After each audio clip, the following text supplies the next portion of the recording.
I've got this set of ceramic keycaps sent to me by Toyvanta. We'll take a look. How smooth. It's still nice and cool. And the backside, suitable for attaching onto mechanical switches. I have 4, which could be swapped out for WASD or even the arrow keys. Let's try them out and see how they go.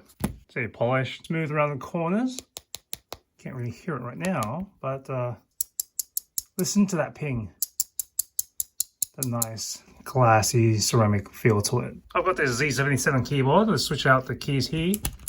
You'll see that these are blue switches. This has the LED on the north face. These are all the same size and shape, so it should be easy to just drop in whenever. You'll see that here's the crosshairs.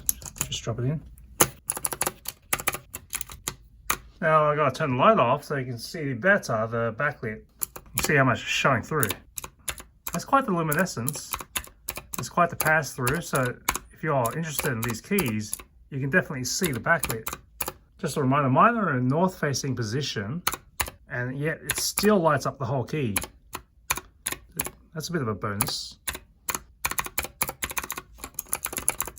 So you listen out for, you can hear the comparison. Back to the arrow keys. So there's a bit of a more solid sound. They still bounce off with the clicky tactile keys, but there's more of a rounded out sound to it, a little thockier.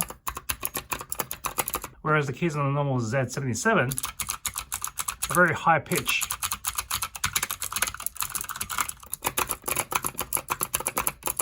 Let's compare it back to the normal.